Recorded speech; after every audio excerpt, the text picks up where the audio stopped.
Yeah, yeah. Hi, my name is Sammy. I've been dropshipping on eBay for the last 6 years and just happy to be here, man.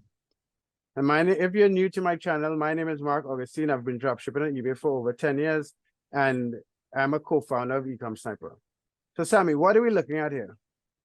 Yeah, so right now we're just giving an account update for the amount of sales we have. So today marks the 28th day of our eBay dropshipping journey, and we did $3,800 in revenue, 3,860. And yesterday we seen $100 in sales. So I guess the first two things that we have to do today before we just jump into the video is to get some more listings up. Like, let's go ahead and post like 1,000 items. Let's run the product hunter, and then while we jump into the video, we can end the video off with how do I say? Like the bulk lister, we turn that on, yeah? So with 3,860 items revenue, we did a profit of, if we just look at our profit sheet, we crossed $1,000 in 29. So within the first 28 days, we did $1,000 in profit. And then next month we should be able to expect 2,000. The next month after that, we should expect 3 to 4, and then we can cap it off at like $5,000 in profit. That would be the ideal blueprint. Hopefully it works out as smoothly as we go. Um, to go ahead and create stability onto your eBay dropshipping journey, you want to go ahead and make multiple accounts and recreate this process over and over again. So let's go ahead and check our total amount of listings.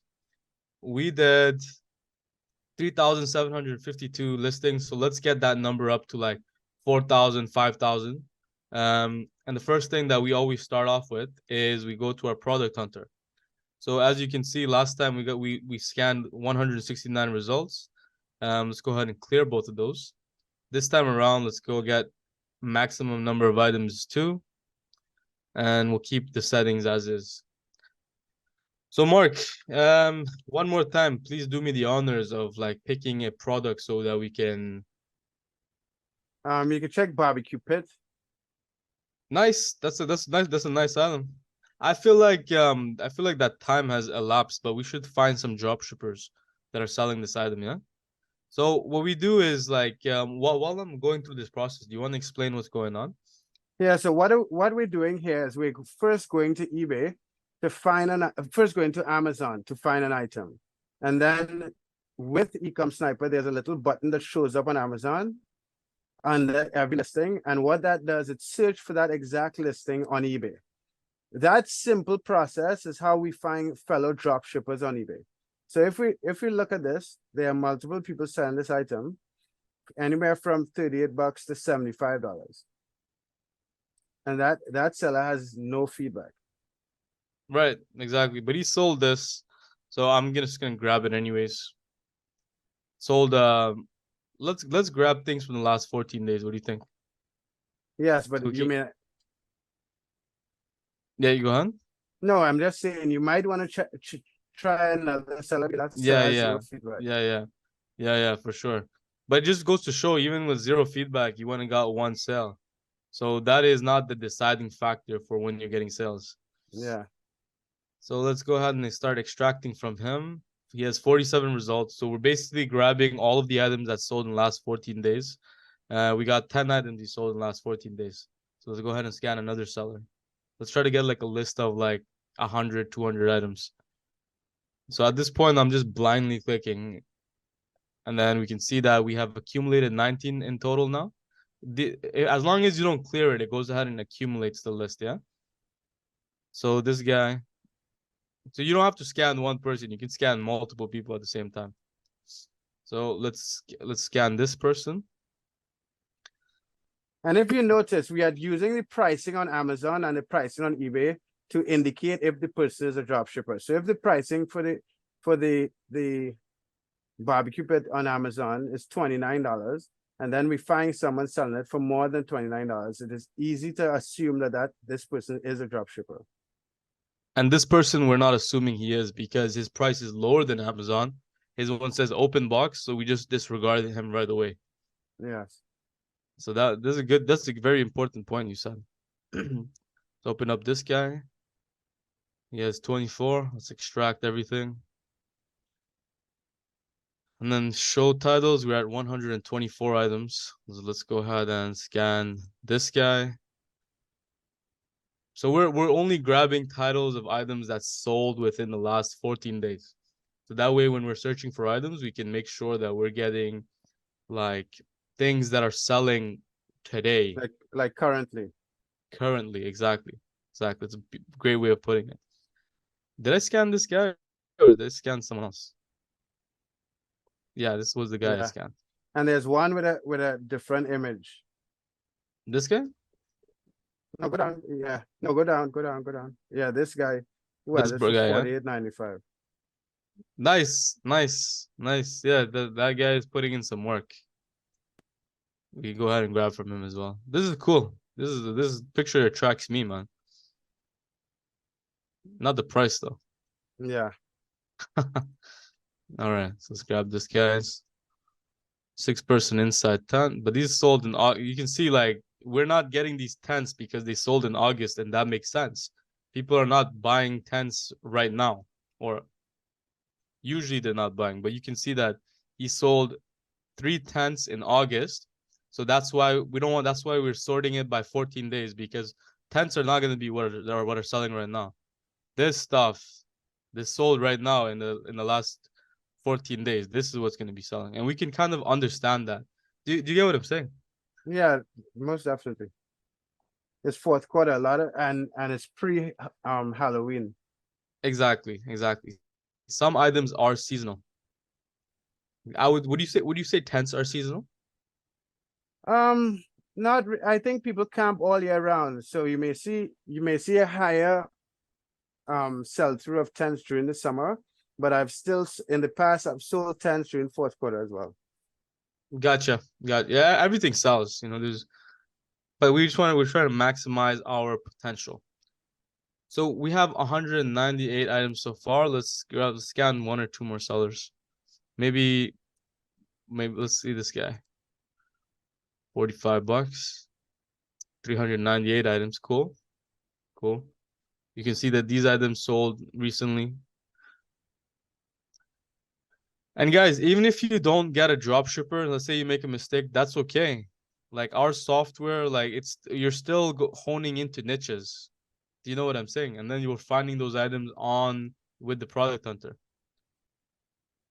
All right, so we found 296 items. Let's go ahead and load that up into the product hunter. And we're gonna grab 2 items per title.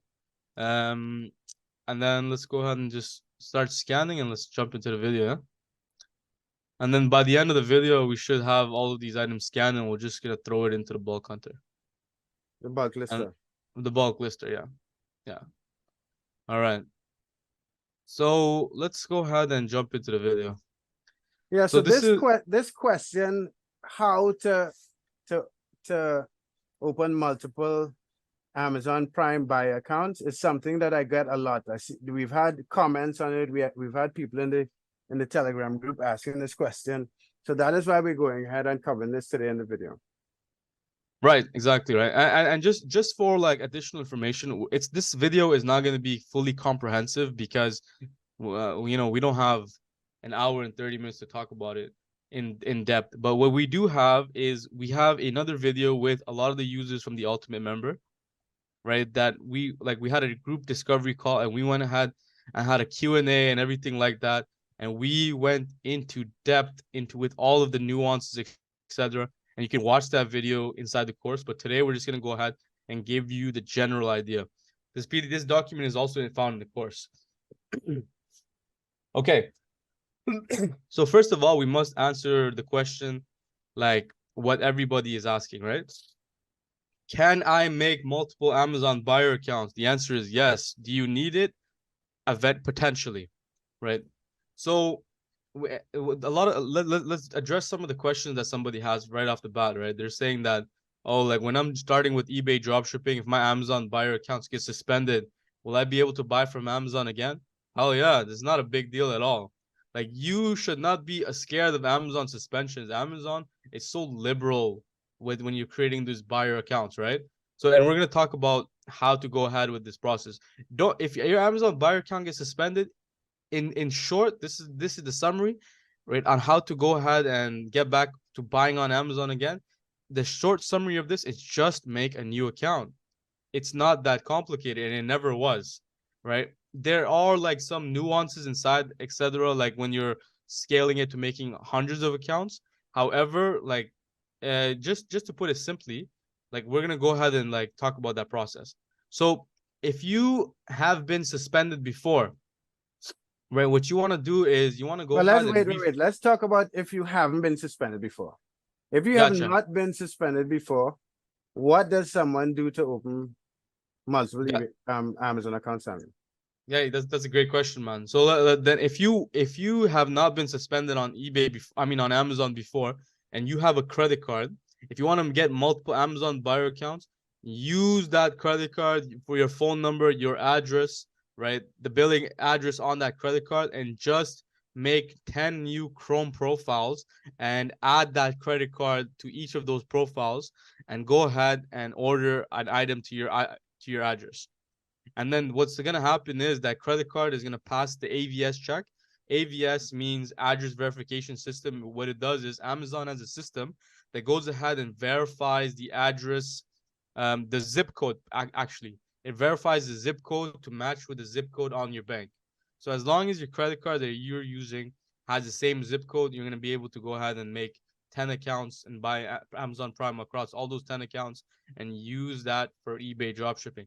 Once again, you don't need 10 accounts. If you're scaling to the moon, you could go ahead and do that. This is just a solution because we have everyone that from different levels. Some people want to go ahead and make a side hustle. Some people want to make $1 million, right? So we talk about the solution for the $1 million because that is what we're doing, right? So if you want to make 10, 100 accounts, etc., go ahead and make 10 accounts with one credit card, the same name, same address, same billing address, and for your first order, ship that item to your billing address, and then you can use those accounts to drop ship on eBay. So Yeah, and now, most of you watching this, especially based in US, should already have an Amazon Prime account. And if you wonder if you can use an account, yes, you can use your Amazon Prime account to dropship on eBay.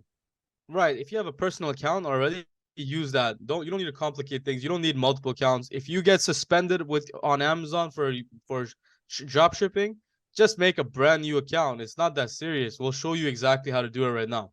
So now we talked about was that Mark, was that completely clear what I said, or should I repeat it? Yeah, it was, it was. Okay, great.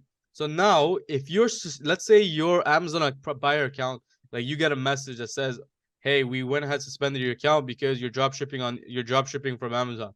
Now what you do is you go ahead and like first of all is you want to go ahead and remove any traces of your account on Amazon. Like Amazon goes ahead and they can identify your um that you're who you are because of your browser. So the easiest way to go ahead and like prepare for that is if you've been suspended, go ahead and reformat your laptop or get a new laptop. You have two options. If you want to know how to reformat it, just go on Google and type in factory reset. Let me go ahead and open up factory reset Windows 10, right? And follow these instructions built where it's literally like step by step. You know what I mean? If and it will delete all your files on your computer. If you don't want that to happen, get a new laptop, a dedicated laptop that you're comfortable resetting over and over again. So that's the first thing you want to do. The second thing you want to do is if you're suspended, you want to go ahead and change your IP address. Your IP address is if I go online and type in what's my IP address, right? You can see that my IP address is over here. 108.31.94.2024, right? What you want to do is you want to just go ahead and unplug your modem. Like your internet provider, right, goes ahead and gives you a modem, and that is where your internet is coming from. When you go ahead and unplug your modem and you put it back in, usually your IP address is gonna change, and you can confirm it by going on the website.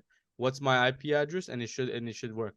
And if that doesn't work, call up your ISP, right? Internet say I need my IP address changed, and then they're gonna go ahead and give you steps to do that. And if that doesn't work, right? If you don't want to go down that path, you can always just like connect your phone and tether that data onto the laptop or whatever computer you have. So what tether means is to share your mobile phone's internet connection, its data internet connection, and pass it on to the laptop, computer, what have you, Chromebook, whatever. It doesn't matter. You don't need to go into details about what computer, what laptop you need. It's not that important. The next thing that you need to do is, if you're suspended, right? Let's say you need a new credit card. If you're suspended, you don't need to go ahead and all get apply for a new credit card or anything like that.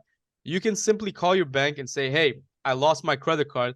They're gonna send you a new credit card with different numbers, right? And now that you have different numbers, go on the bank website and change your address. Let's say your address was 123 Example Street, right? You want to go ahead and change your address to 123 4 Example Street, and then go ahead and add the credit card onto your Amazon account and put your billing address as 123 4 at your Example Street.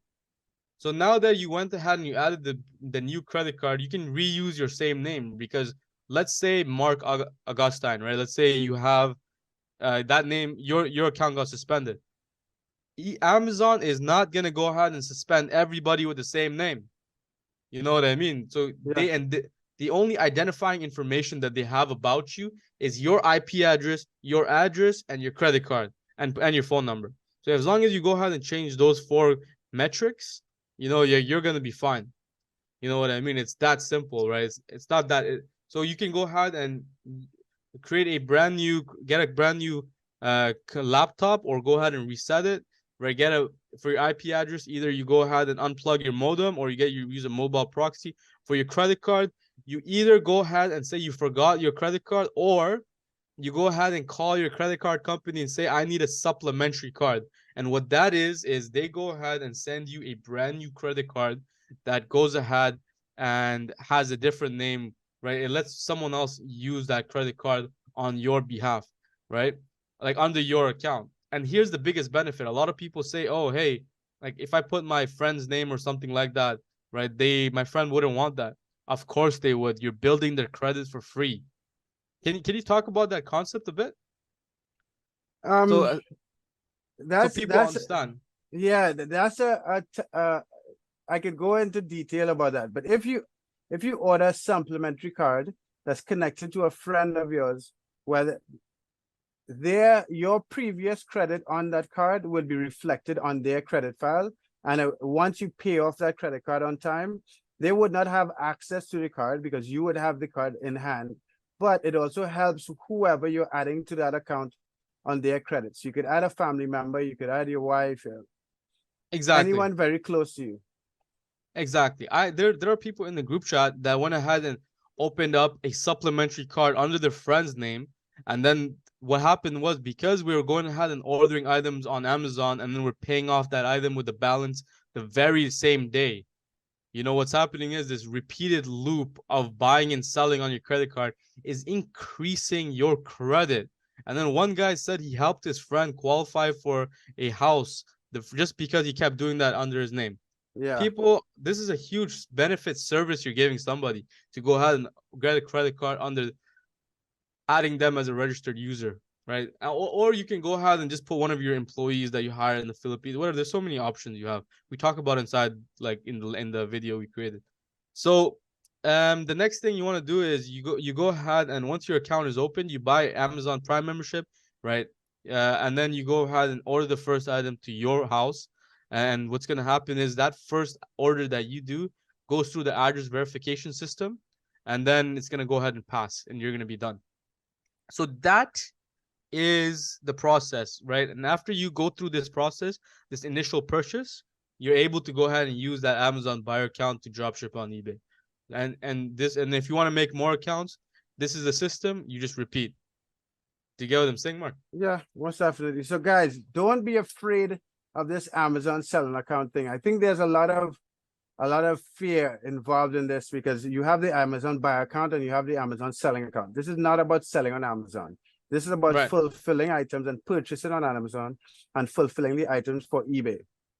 Exactly. Exactly. Making multiple Amazon accounts is not a problem. It's a very simple process, yeah? And you can always let's say, for hypothetically, right? For example, your address is suspended or something.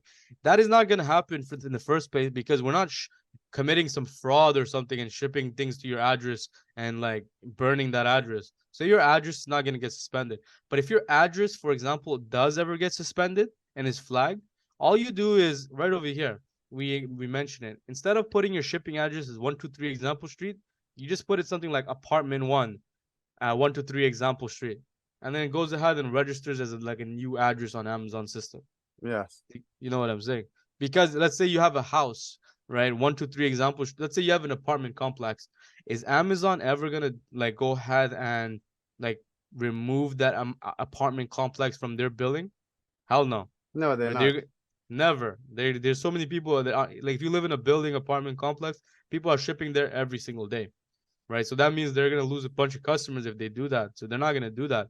So what you want to do is just pretend that you live. If you live in a house, just put a different apartment. Just pretend you live in an apartment. You know what I mean? Just put like Yes. 123 Example Street and then put apartment 1. The delivery driver might look around 1-2 times, but they're gonna go ahead and drop it off either way. They're gonna be fine, yeah. And then secondly, if you live in an apartment complex, let's say you're apartment 10, right? Just put 010. And there you Or go. You have a apartment new 10 apartment. or apartment 10A. Exactly. Exactly. Done. That's it. Whatever the case, right? The delivery drivers are smart enough to figure out some of the nuances in the addresses. Some of the names I used to use on Amazon in the past was like my name was I used to buy like an iPhone or something, and I would put my name as iPhone. Like that, then they would figure it out. There wouldn't be any issue, right? That is actually one of the like I'm not gonna get into that. Anyway, so that is all I have to say for this. And then let's go. Do you have anything else to add for this? No, that's it. That's it. Okay, cool. So yeah, it's like this is our general breakpoint. We have in video that's an hour and 30 minutes long. We had 20 of our users or so, etc., on this call, and we went into details where we went ahead and shared our information. We talked about it. We had a Q&A, etc. This is all available in the course. We also have a PDF that's exclusive to Ecom Sniper that we cannot put out to the public because that is like some valuable stuff that's reserved for the community. But in general, this is like the briefing of it, right? The PDF that we have in the video is just to go into some of the nuances and a little more high level content, right? So the last thing that we have to do, right, is make sure that our product hunter found all items. We're at 97%. Out of like 280, 90, we have 6 more results to go. And then we're just gonna grab all these items and then drop it into the bulk lister. And then I think we can wrap up this video, yeah?